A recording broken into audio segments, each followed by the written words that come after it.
A man and a woman have been found guilty of attempted murder after a honey trap conspiracy left a lover with serious injuries.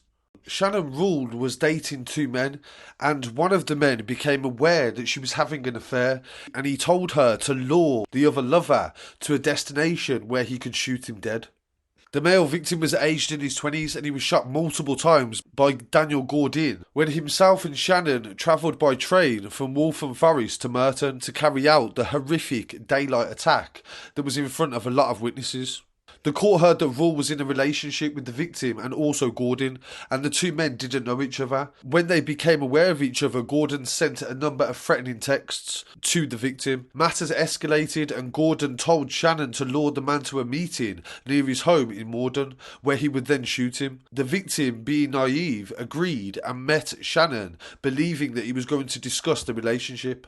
Gaudin and Shannon travelled to Morden where Rule met the victim before Gaudin then appeared and shot him multiple times without warning. Scores of people watched the incident unfold. Police were called at 2:03 on Thursday the 22nd of June 2021 to Central Road at the junction of Abbotsby Road.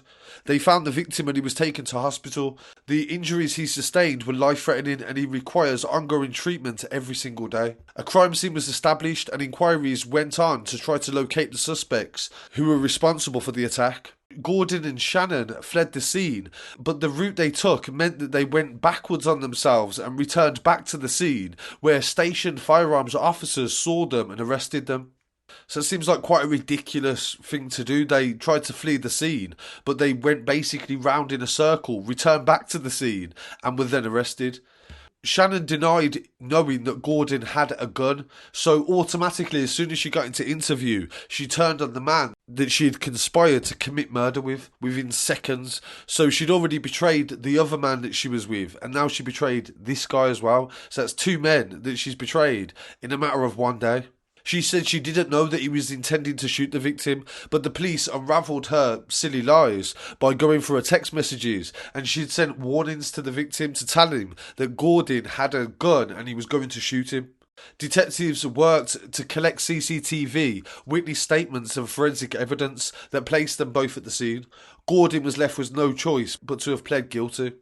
On Wednesday the 5th of April this year, the pair were convicted at Kingston Crown Court, and Shannon Rule was jailed for 30 years while Gaudin was jailed for 27 years with an additional 2-year extended sentence. And this, I have to say, is the biggest sentence that I've ever seen in relation to a honey trap case. So the judge definitely believed that Shannon was more responsible in some senses than Gaudin was, even though he pulled the trigger, because this wouldn't have been able to have happened without Shannon betraying her other lover. Shannon Rule, 23 years old, from Chingford, was found guilty of attempted murder, and so was Gaudin. The detective in charge of the case, Ian Wallace, said the sentences handed down show how serious the judge deemed the actions of Rule and also Gaudin. Our thoughts are with the victim, whose life was changed in an instant following a shocking and utterly needless act of violence that was born out of Gaudin's jealousy and insecurity. He had no idea of what would unfold that day and the terrible injuries that he would sustain. I hope the convictions show people that this is real justice and also bring some comfort to the victim's family. So I really appreciate you joining me for this story. Please don't forget to like, comment, share and subscribe. I'll be back again very shortly with some more news. Peace.